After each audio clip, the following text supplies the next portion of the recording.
Hey, hi everybody. My name's Dave Clark. Welcome to the SFU Sports Analytics Virtual Seminar Series, episode 11.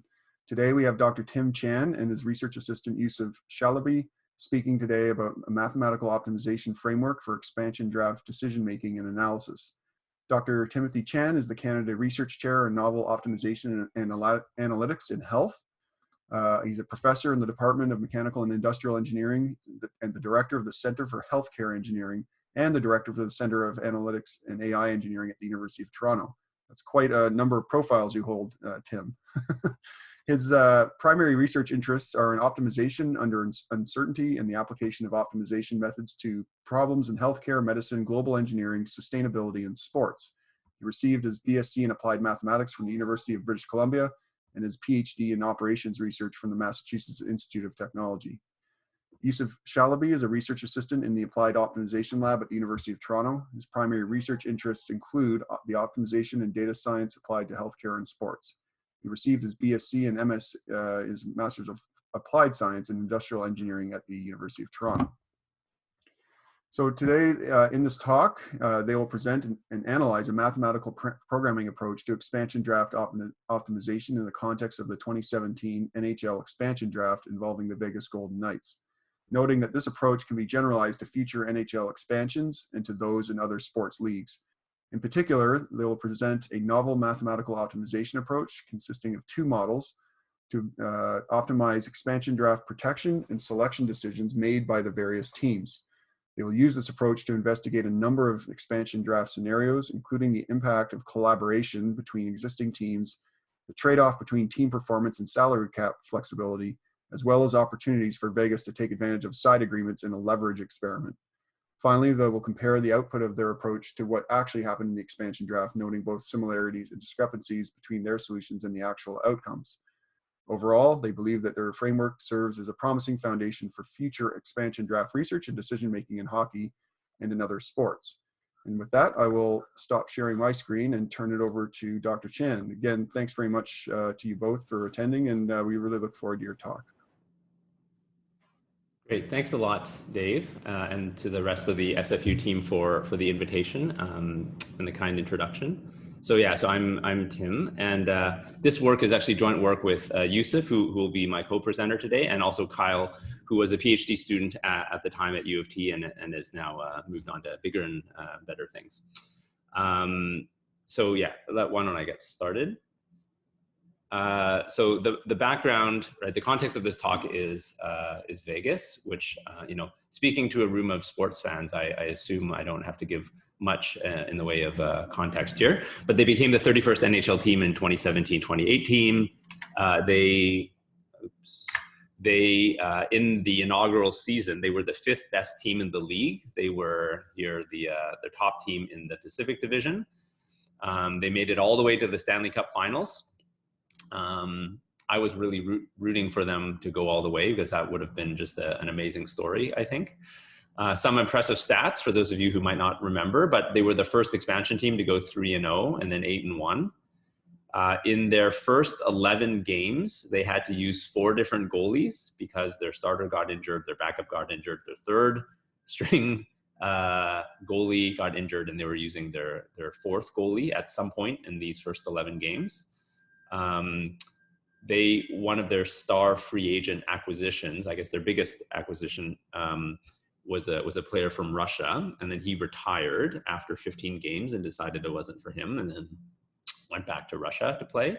And despite all of these, despite these challenges, they had the most wins and points by an expansion team ever, and they were the first expansion team to win their division. And prior to June of 2017, they didn't even have a roster. Right? So they had nobody technically on their team, 4 or 5 months before the season started. So we started thinking about this project in terms of how could optimization give us some insight or help us model the expansion draft process. So what was the expansion draft? The expansion draft was held in the summer of 2017. Las Vegas would get to pick players from all of the other NHL teams to form their own team. And then the existing 30 teams would get to protect some of their players. And then they only had a certain budget to protect a certain number of players. And then once those players were protected, anyone who was not protected could potentially now get selected by Vegas to form Vegas's team.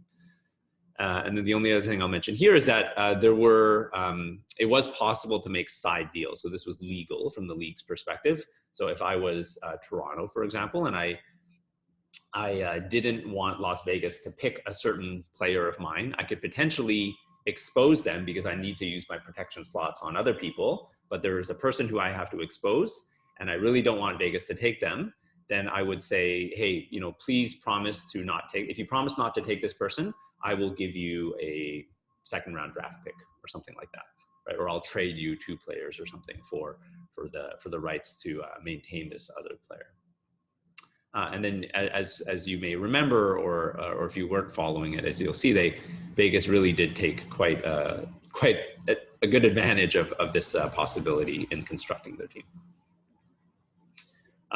So the rough flow was something like this, right? So there was a current set of players. What we're doing is we're taking this information, the data related to these players, we put them into what we call the protection model. So each of the 30 teams would have an optimization model to figure out, how to optimally protect their players. Then the output of that would be a set of protected and / exposed players from every team. Then that information would get fed into the Las Vegas model. And then from that, Las Vegas would pop out a roster. Okay. So the approach that we're taking is optimization. And so I realize that this may be a topic that is less familiar to many of the people on this call compared to other topics like statistics, if more of you are coming from a statistics background. So I just wanted to give you like a 1 minute or 30-second primer on integer programming, which is a technique within optimization. So I'm going to stop sharing this and I'm going to share this instead. Mainly because it was just easier for me to write and not type this out. But so very briefly, optimization is concerned with problems of this nature. So I have a function f, and I'm trying to, and little x is my decision variable, and I'm trying to find the minimizer or the maximizer of my function f of x, subject to little x, my decision variable, and my decision vector living inside some set big X. Okay. Our version of this problem is an integer problem, which means integer linear problem, which means our objective function is linear, our constraints are linear, and our variables are discrete. So if you've seen optimization before, you'll notice that this is a very common way of writing this problem. So I have a cost function C, and so my objective function is linear C transpose X, which depending on what field you're coming from, you might see it as C dot X, or maybe you're a quantum physicist or something. You like to see CX written like this. But anyway, this is the inner product of C and X. And then this is a matrix A times X greater than a vector B. So a bunch of linear constraints, and your variables X are in potentially a mix of continuous and discrete. So here this is saying I have a vector X that is of dimension n, and K of those elements X are continuous real valued numbers, and n minus K of those components are integer. Okay. Alternatively, you might see something like this, where this is just simply saying that X is a vector of dimension n, and the components of X will take the values between either 0 or 1. Okay. And so this is basically the situation that we have in the talk that we're going to give today. So we're going to have an objective function that is linear in X. We're going to have constraints that are linear in X, our decision variables, and our decision variables will be 0, 1.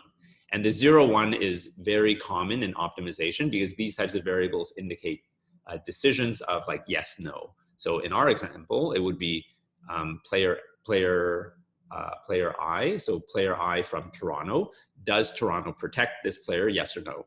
Player J from Toronto, does Vegas select this player, yes or no? So we're going to use these binary decision variables to make those decisions. Okay, so that's my, that was probably more than a minute, but oops. That was my quick overview into optimization in integer programming. So I'll just come back to the presentation. Oh, sorry. I think at this point, I'm going to pass it off to Yusuf. Yusuf will walk you through, I guess, more of the technical details of the modeling and so on, and I'll come back and wrap it up towards the end. So I'll stop sharing. All right, I'll just share my screen now. Picking up where you left off.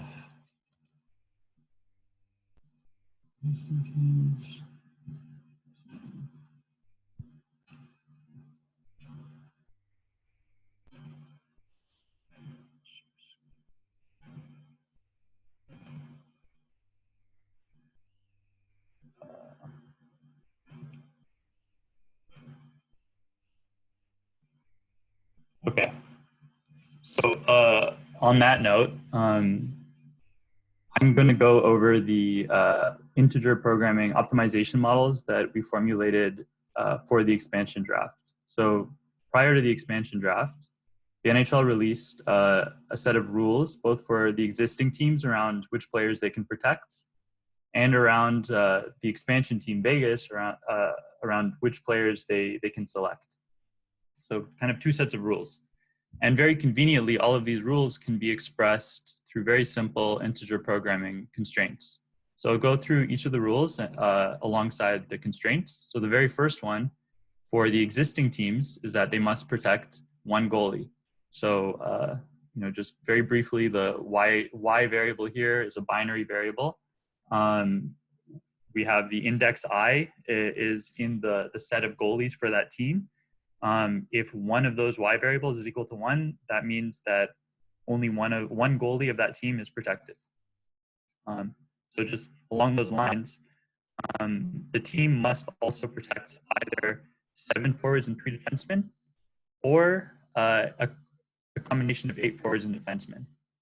So they have these two options just for situations where the team might want to protect over 3 defensemen or over 7 forwards.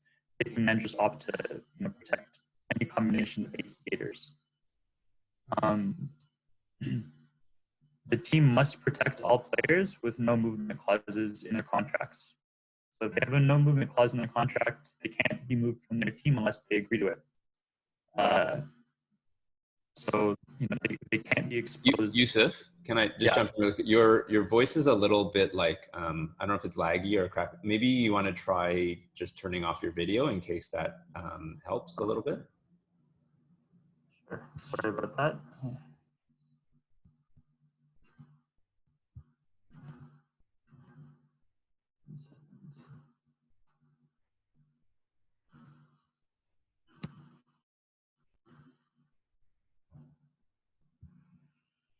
I'll just stop sharing for a second and then stop video.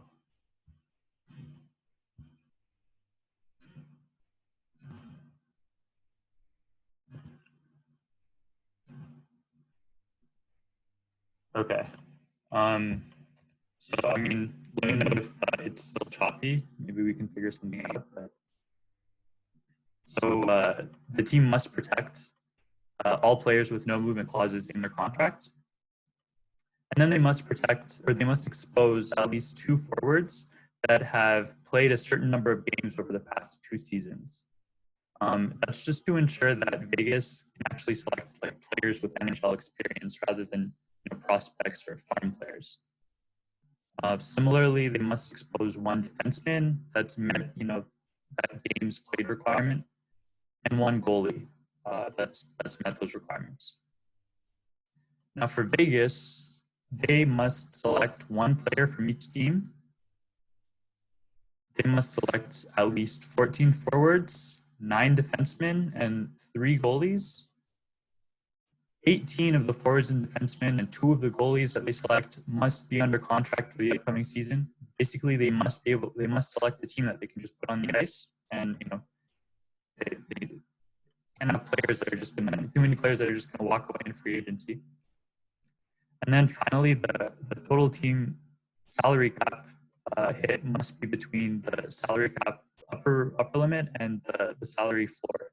So back then, the salary cap was 73 million, and then the floor is always 60% of the cap hit. And then finally, they can only select exposed players. They can only select players that were not included in the protection lists of the existing teams. So those were our two, the constraints for our two optimization models. Basically, we would run the first model, figure out what the protection lists are, who the exposed players are, and then we'd solve the second model for Vegas out of the list of exposed players and figure out, what's the optimal selection of players out of that list of exposed players. So we need to also define, objective functions. The objective function for the existing team model basically says, let's minimize the maximum exposed player value. Since Vegas can only select a single player from each team, so that team, they're interested in minimizing the best available player that that will be exposed. So that's the primary objective function. That's the primary, objective.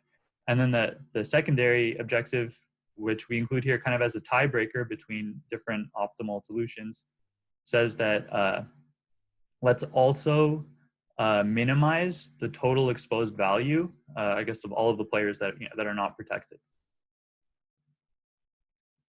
For Vegas, we assume that they are trying to strike a balance between building a decent team now that can win hockey games and having financial flexibility for the future to allow them to improve their team, through other channels like trades and signings and so on.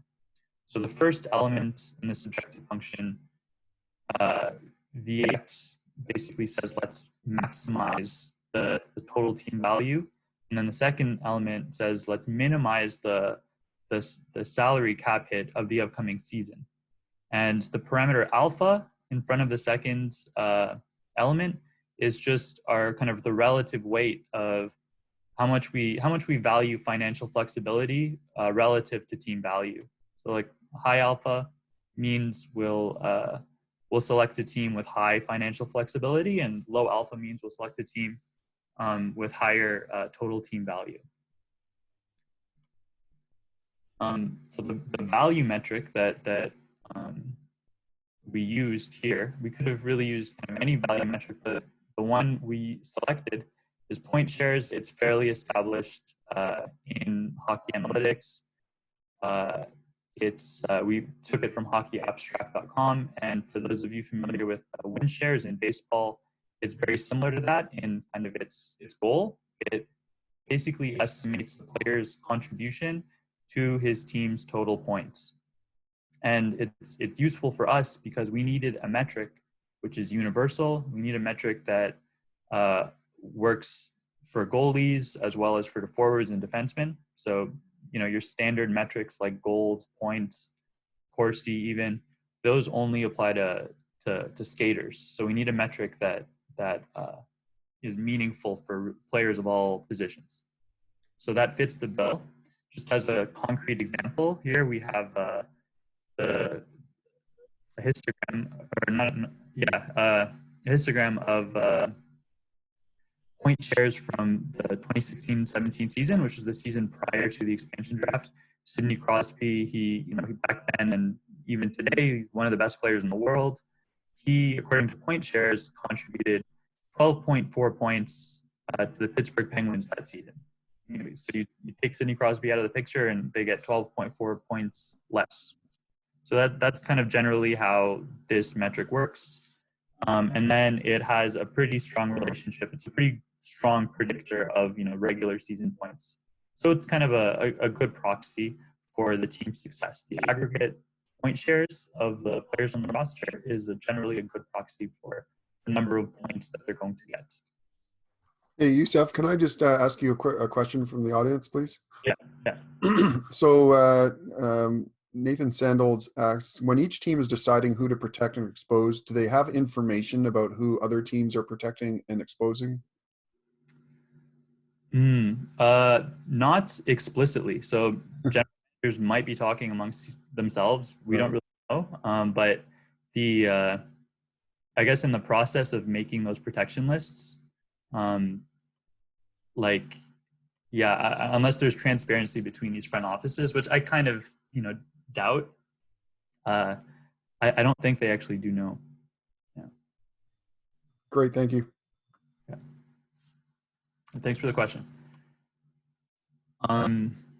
Yeah, so like I said, we pulled the point shares metric from hockeyabstract.com. It's a really good resource. We also pulled salary cap information from capfriendly.com, another great resource. And then we gathered data at 3 different time points. So the first, November 30th, 2016, was around 2 months into the regular season. March 1st, 2017 was the trade deadline of that season. And then June 17th, 2017 was the roster freeze, the date of the roster freeze, the final roster freeze prior to the expansion draft. So teams couldn't really make transactions and signings and stuff after June 17th. And then of course the expansion draft itself was on June 21st, so just a few days later. We excluded free agents from the model unless we really needed them for feasibility. And I won't really go into that now, but if you're interested after, maybe I can go into that. And then, so we solved all of our optimization models using C++, Cplex in about 3 seconds. So we have our models.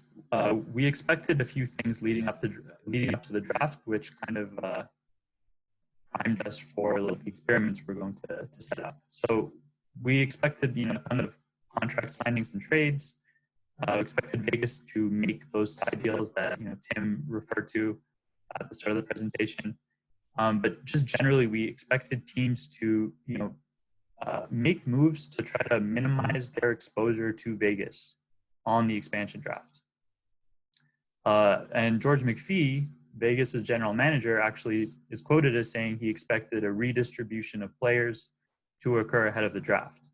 A really good concrete example of that is this 1-for-1 trade that occurred, Mikhail Sergachev for Jonathan Drouin, where Mikhail Sergachev and Jonathan Drouin were both promising young players for Montreal and Tampa Bay, respectively. Sergachev was a great defenseman. Drouin was a great forward. The problem was Montreal had a bunch of other good defensemen that they wanted to prioritize over Sergachev. And Tampa Bay had a bunch of really good forwards that, they didn't want to let go.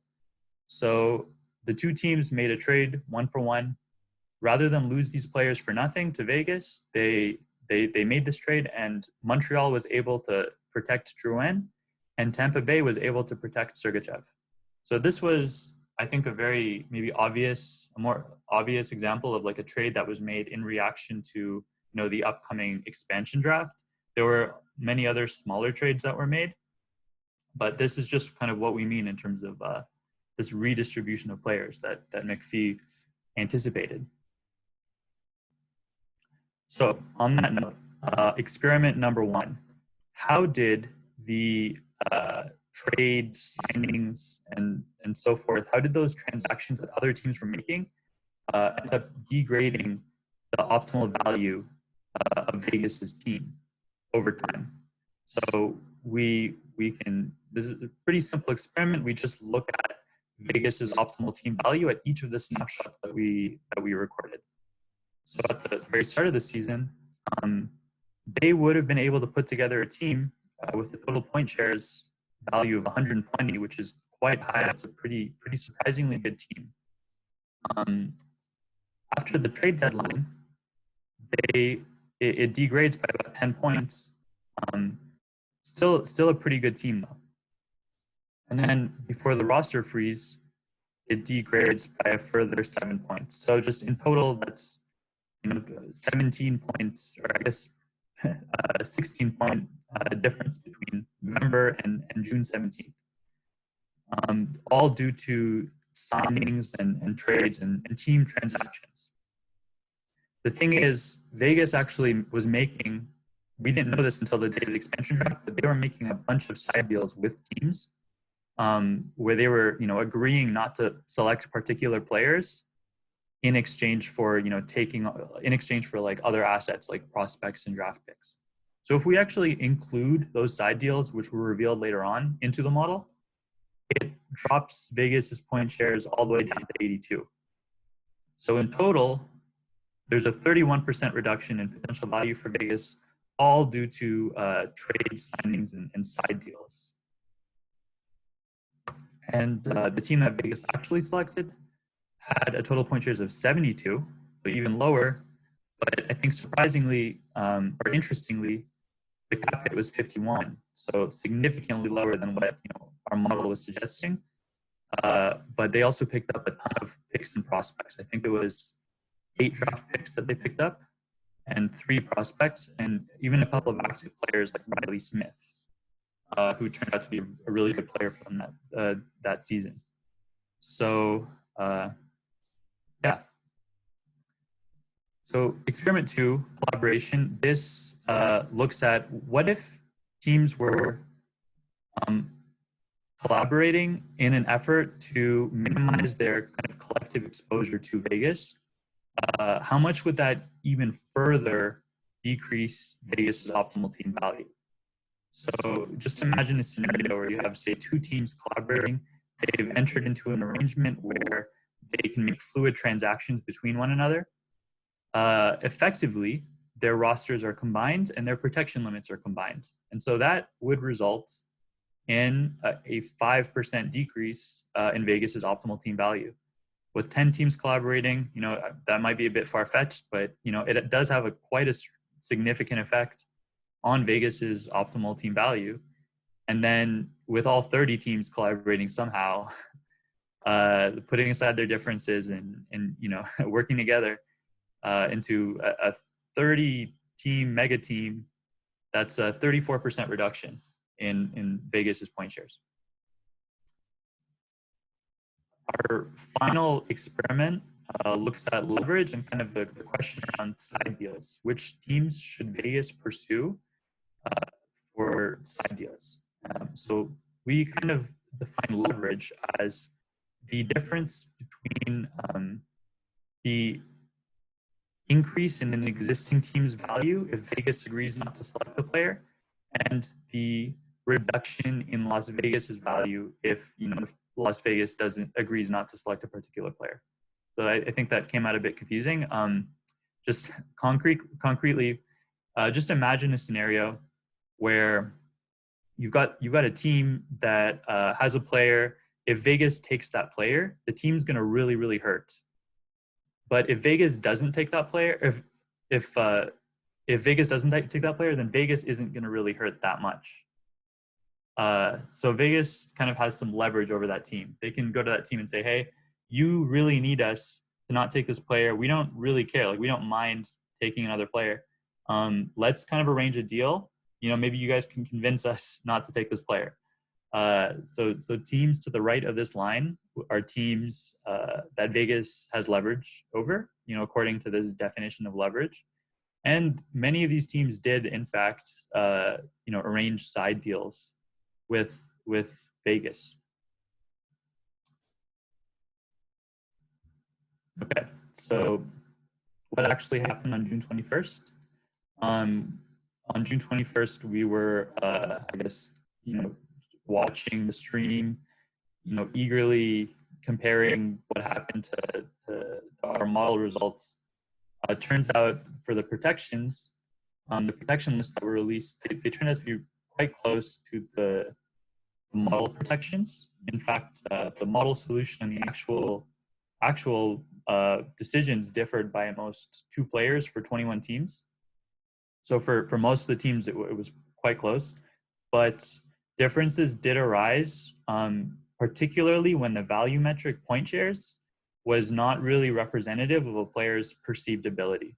So, an example of that would be like a young player like Curtis Lazar, Curtis Lazar was a young player who had just captained Team Canada the year prior in the junior tournament.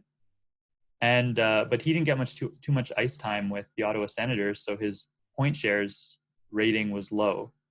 But he had a lot of potential, and that wasn't really captured in the value metric. Similarly, we had veteran players coming off of poor seasons, like maybe coming off of an injury, or just they might have had an uncharacteristically bad season. So they were undervalued by the metric, and that kind of led to a few of these disparities. Now, for the Vegas selection decisions, there were many more differences, but those, as we mentioned before, those were largely due to the side deals. So we can't really model side deals as a decision in the optimization model. There's like an infinite number of possible side deals, yeah. So I think I'll pass it on to Tim at this point. Thanks, Yusuf. So I'll just wrap up with just a couple of quick slides to just talk about what happened afterwards. So one of the things that we did was actually develop a website when we first started this project. And so you can actually go check this out right now, NHLexpansiondraft.com. So we developed this, we started this project out really as more of a, like sort of, I would call like a public outreach, right? So we wanted to use the expansion draft as an opportunity to educate youth or educate students about the intersection of analytics and optimization in particular, and sports.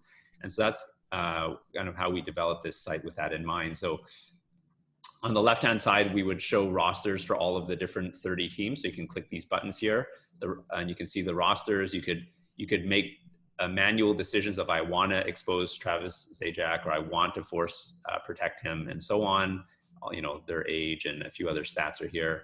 And then you can just hit the optimize button, and in a few seconds, hopefully it will complete, and you'll get, okay, based on all of these protection decisions for the 30 teams, who would Vegas pick, assuming we were making decisions according to our objective function. And so our objective, as Yusuf mentioned, so if you go to advanced options, you could say for Las Vegas, there's two extremes, right? We either are optimizing for on-ice performance, or we're optimizing for financial flexibility. And there's a few, for financial flexibility, there's a few different options, 1 year's cap hit versus cumulative future cap hit. For on-ice performance, you could look at a variety of different statistics. We just grabbed a bunch. We even grabbed, the EA rating from the video game for all of these players, in case you wanted to optimize based on their EA rating and so on.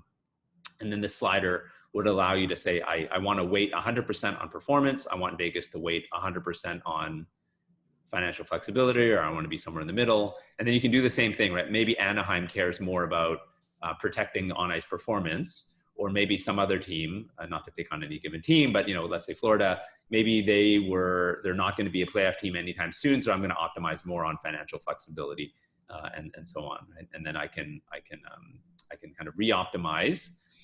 And then, we had these little funny quotes here. And then it would just sort of rejig the protections and rejig the selections and so on. And you get to see kind of how even small changes, and I think this was really one of the main educational takeaways, is because this problem is hugely combinatorial in nature, that making very small changes could potentially lead to a huge re-optimization, because Vegas has a lot of opportunity to swap players back and forth in and out of their lineup with all of the different teams and so on. So anyway, you're welcome to go to the site and play around with that anytime. So just to wrap up here now. Yeah, okay. We built this website. We had a great undergraduate summer student that summer as our chief social media officer, and he went out and tweeted at people, and he tried to start Reddit flame wars about how we created the best thing in the world. And so we could see sort of traffic over time, and what happened at this spike. Well, this is when James Myrtle, a well-known sports writer, wrote, this expansion draft tool sure picks a weird team for Vegas. safe to say that those won't be Vegas's goalies, right? And so, this goes to show that, there's no such thing as bad publicity, I suppose. We were lucky that, some people took an interest in this tool, and a lot of people tweeted about it or wrote about it, which was great. There was obviously some bad, or maybe some funny, where, there would be, less than kind things that were said on Reddit or on Twitter. And sometimes they would be outright, I thought this was outright hilarious. I think some people might take this to heart, but they said, too bad they couldn't have engineered themselves some dates because weird science. I think one of the takeaways from this was that I think a lot of people interpreted or misunderstood the difference between prediction and prescription, or prediction and optimization, right? They thought that this tool was going to predict what Vegas was going to do. But in fact, this tool isn't about prediction. This tool is decision support. So if you were a decision maker, and if the decision maker chooses a particular objective function or chooses a particular metric by which they want to evaluate, then the tool would basically search through the combinations to analyze the possible rosters and so on, right? But the assumption is that you're making decisions according to some optimal way, right? And we're certainly not trying to predict what is actually going to happen. Anyway, so in summary, have a thick skin and a sense of humor. I hope you found this application interesting, and really only scratched the surface in terms of trying to tell you about sports analytics problems that are really of an optimization nature. So I think there's a lot of interesting problems out there. You can tackle problems in roster construction, handicapping, scheduling, which is a very common one, training, playing time assignment, even equipment design. Just pulled up a few snapshots of work done by other people, just to give you a flavor of other research that can be done with optimization in sports. So scheduling is a very common problem. Fantasy leagues and pools. So yeah, fantasy sports and any type of decision making around sports pools are very amenable to optimization. Selecting and seeding teams for a tournament, for example, and this one's one of my favorites. This was using optimization to actually design like gearboxes for racing, because you only have a limited space, and you have to actually, based on the course that the racer is about to race, figure out exactly what to include and what not to include for your, I think this was motorcycle racing, perhaps. Okay, anyways, I think that's gonna do it for our presentation. Thanks a lot. Great, thanks very much, Tim. I'm just gonna start my video here. Okay, so time for questions. We've got lots of time and for discussion, so please feel free to post either in the chat form. Let's start with the chat form, and then as people tail off, we can just open it up the floor to everybody. So I'll start with a question from Tim Swartz. So he says that a question that occurs to me is there's no sort of truth. They arrive at some protection and draft decisions. How can you assess whether the decisions are good? Yeah, that's a great question. Let me think about how to respond to this. I mean, I suppose that the real world validation would be, myopically, the real world validation would be, I guess, how well the team does or how poorly Vegas does, if you made good protection decisions or not, right? So you didn't give up somebody that totally changed the course of your team's performance over the following season or a few seasons. I guess more scientifically, validation is, I suppose, in the form of agreeing on what objectives the team has, right? So this is really, I guess, coming to the decision maker around, if I was a GM for a particular team, if I have a very clear, and I think this is a challenge with a lot of optimization, is that mathematically it's very clean, but from a real world decision making, it's anything but clean, right? So can you say for certain that as a GM of the Maple Leafs or whoever, that their objective function is F, right? If you can say that their objective function really is to maximize team performance or to minimize financial commitments or whatever, then I think we have a very rigorous mathematical way of saying whether or not they did the right thing. But if we can't articulate this objective function very clearly, then I think you're absolutely right, and it's very hard to say whether or not they did the right thing. Excellent. So are you aware, like, did Vegas use an analytics approach? And if so, did it sort of match, stuff you did, or was it something different? I don't know entirely. I don't know if Yusuf knows, and maybe Danny has some insight into this as well. But I mean, certainly they were using analytics to help with their decision making about who to make deals with and who to select and who to protect. I have no idea if they were using any type of optimization like this. My hunch would be that they weren't, but not to say that they weren't sort of optimizing in some other way. But I kind of, my guess would be that they weren't using modeling of this nature. Right. Okay. Question from Nathan Sandals. Have you guys thought about approaching this from an inverse perspective, knowing what every team actually did, like try to infer the respective objective functions based on their decisions? Yeah, so great question, Nate. We actually were thinking about that. We did look into that, to be quite honest. That was a follow-up that we had planned for this. So use inverse optimization to infer the objective function of each of the 30 teams' GMs based on the observed rosters that they protected.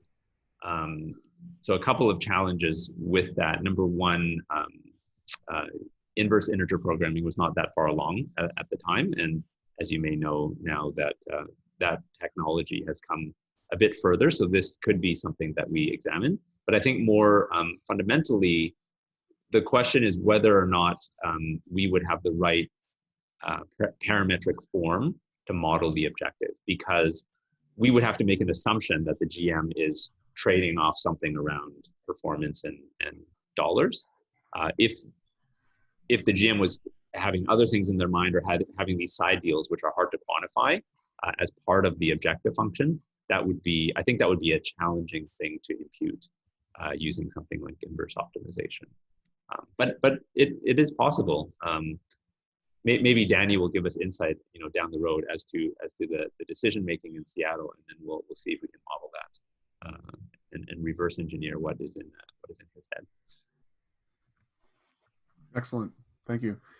So I have another question. So the optimization approach, it's sort of couched, I guess, is it like this is a newer application within the field, or perhaps those who are more statistically inclined may or may not be trained in optimization methods. I don't know if that's fair to say, but if it is, how is optimization used in the literature from those who are more statistical in nature? I mean, maybe it's used more informally, or like it's still the concepts are used, but maybe not just as expressed mathematically as you've done in a formal sense. Is that something you can comment on? Yeah. So first off, statisticians are intimately familiar with optimization, at least implicitly, because anytime you run a regression, you're solving an optimization problem, right? You just probably don't interact directly with the optimization solver in the model itself, right? But least squares is a quadratic optimization problem, for example, right? I think it's probably a little bit different in the training and the nature of the type of work that we do, right? So if and I'm probably speaking out of turn, so the stats people, please, jump in here. But I would say if you're trained more in stats, you're probably thinking about more either predictive modeling or explanatory modeling or more inference and things like this. And it's more data-driven, whereas I guess if I'm coming from an operations researcher and optimization background, I'm thinking more in terms about making a decision model directly. So my model is around, the variables of my model are the decisions that my decision maker can make. Whereas for in stats, let's say if I'm fitting a regression model, the variables that I'm optimizing are my betas, for example, right? So it's not tied to a decision, it's more tied to coming up with a model to explain, let's say, the data. So I think it's just a different in mentality about the types of problems that these two communities solve. Yeah, and maybe if the statisticians can comment, like just in terms of like curricula, is formal optimization, like where would someone learn about that? Is that something that's taught in all of applied math and in certain engineering fields, or is it, is it typically taught as part of stats curricula, or is it something that you would have to take as an elective, or yeah, I don't know.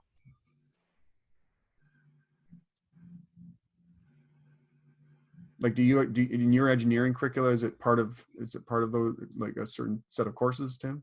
For our curricula, yeah. I mean, within engineering, not all engineers, I think, would take optimization. Maybe Yusuf knows better about the other engineering disciplines, but certainly within industrial engineering, it is very core to our curriculum. So all of our students will take at least one or two optimization courses. I mean, we'll also take stats courses and so on.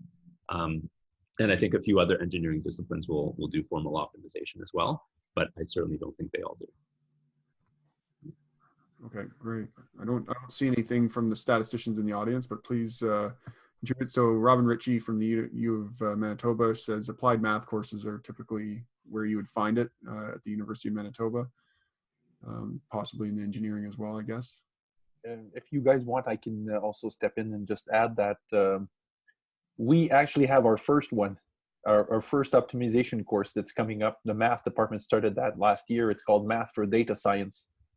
So that's the first it's called Mathematics of Data Science, and it has two parts. One big part is an optimization course similar to what Tim was talking about, which typically our statisticians would not have done in the past. So the optimization they would know would be through like derivatives and calculus type stuff, but not like searches and not linear programming and not those kinds of things. But they are starting to pop up because we're starting a data science program, actually. And so that's good. These become optional courses for all of our statisticians. So it's a win-win situation for us, I guess. Nice. Is that a reflection of operations research becoming more important in data science overall? Like people recognize that, these prescription applications and going beyond the prediction is needed for this field? Was that question for me? Yeah, sorry. Okay, yeah. I'm not sure. I mean, one thing is traditionally this hasn't been part of the stat curriculum. So now that machine learning and statistical learning are putting pressure on all of us, it forces a bit more of an algorithmic, I think, view of things that we did not necessarily have before. And so from that standpoint, I guess what Tim was saying earlier with, we want to build a model, we want to do this, what we want to do is a bit different.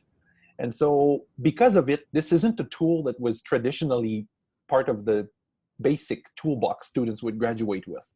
But I think it has to start to be this way because other people are doing it more and more and more.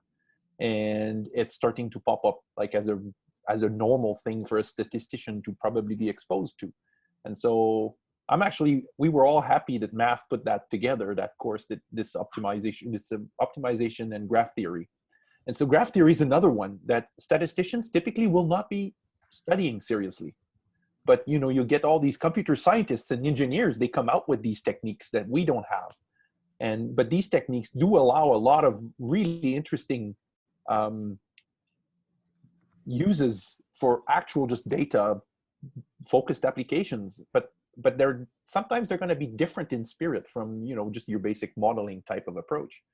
And so I guess now people want to start to do both. They want to use these techniques, but they also would like to do some modeling on top of it or at the same time. And so they are starting to be, I think, more mainstream within the stats community. That would be my feeling. Others, I don't know if the other guys could step in and add something to this, but I'm thinking that it's a good thing that we get our students exposed to this. It was probably a mistake on our part, at least in our department, not to ever make that move earlier and leave it to the other guys to be the experts at that. Because, I mean, yeah, they bring in other things that our students should know. And so now it's going to be there as an optional course. I hope that they take it because it's a really, seems like a really good idea for most people Mm-hmm. to think about, even if that's not what you do every day as a statistician, it's really interesting and useful to be aware of this, that it's out there and other people are solving real problems doing this. So you better know what they're doing if you want to, participate with your own 2 cents. Yeah, it's all right if you want to have some influence. Tim, you were going to say something? Yeah, thank you, Tim and Yusuf. I really enjoyed that talk. I'd like to just add something to what Alex said. So, yeah, integer programming, I took it as an undergraduate when I was doing a degree in mathematics, but it's not part of the statistics curriculum. I see it in sports a lot. It's been used in cricket. In cricket, we often determine optimal batting orders, and so it's very natural there. But something occurred to me, and it's maybe a research idea that somebody would like to jump on, or maybe it's already been done. But I could imagine a stochastic element to this integer programming. Like, you change a 0 or a 1 just a little bit, and that changes everything else. And so there's got to be a distribution of optimal choices and a distribution of optimal protections. So that was something that occurred to me as you were giving your presentation. Yeah, and again, thanks very much. I enjoyed the talk. Thank you, Tim. Yeah, I mean, what you suggested makes a ton of sense. I mean, I'll just share again really quickly my screen. But the idea of like working in stochasticity into optimization, like that is something that has also been around for quite a while. And what you would typically see is you'd have an objective function that looks like, sorry, that's not so pretty. That's a probability, something like this.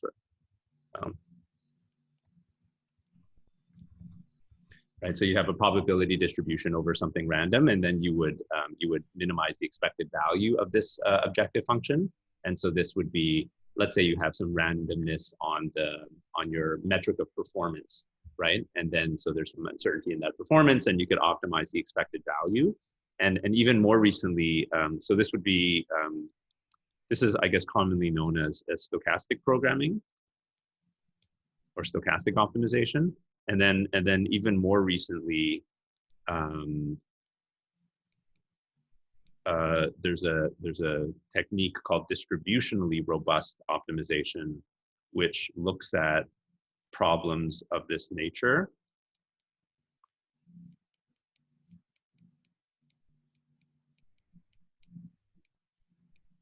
So not only, I don't assume I know the exact probability distribution, but I assume I have a set that describes possible probability distributions.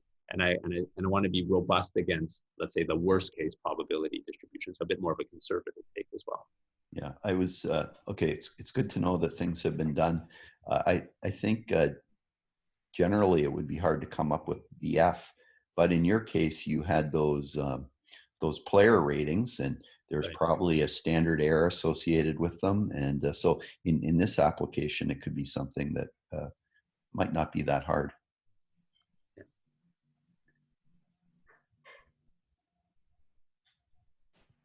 Great, thanks. I'm gonna ask Danny Chu just to jump in, who had a question. Hey, Tim and Yusuf, great job on the presentation. Thanks for giving it.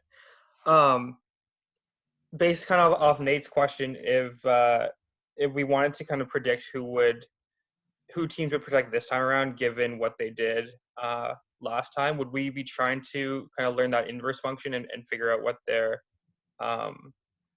value functions were? Or do you think there's a different way that we can incorporate data from the last expansion draft into your process?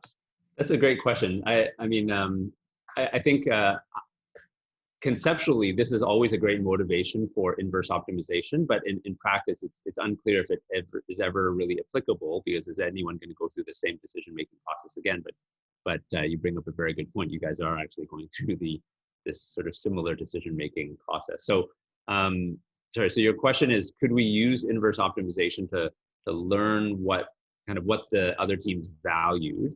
the last time around, and whether or not that would be useful this time, or whether there's other ways to do it. Yeah, whether there's other, how would you see past data now that you guys have like one run? Because I guess the other expansion drafts aren't really relevant because they're different rules and stuff. So now that we have one run of an expansion draft under these rules, how would you incorporate that information into?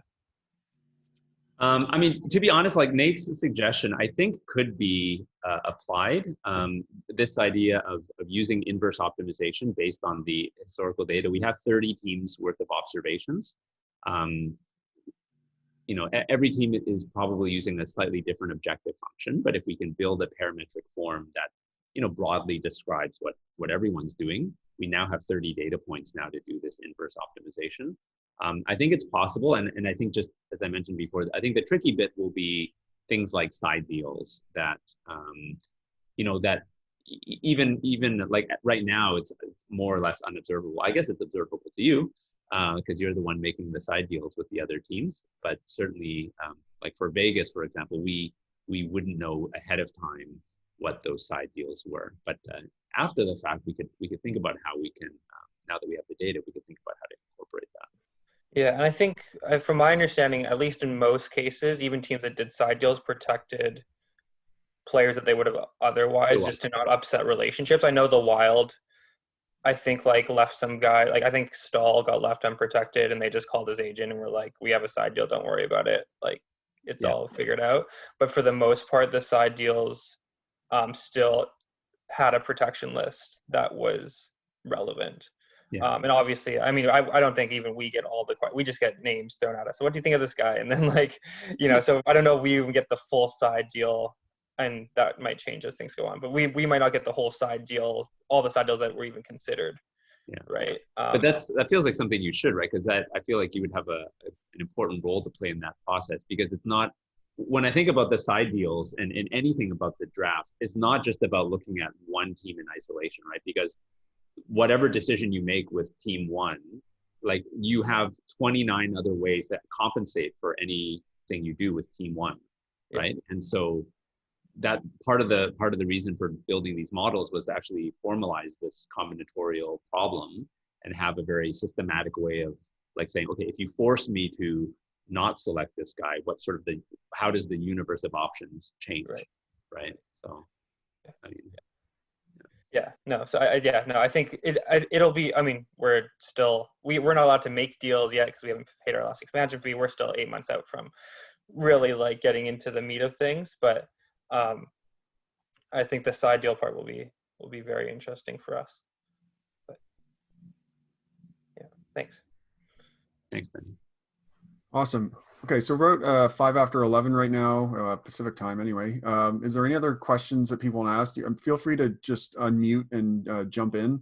Otherwise, I'll just give it a few seconds. If there's no one that has any further pressing questions, I'm gonna stop the recording and then just stick around for a couple of minutes after for some informal discussion. So please unmute, jump in, turn on your video, and ask away.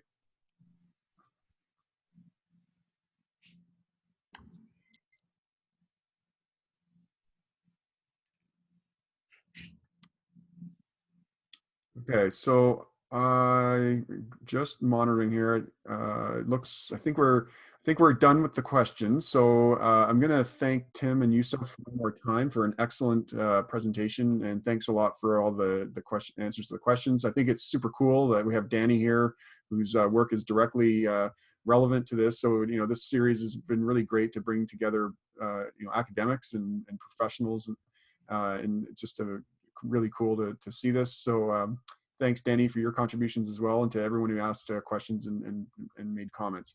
So I'm just going to turn off the recording and thank everyone once again. Take care.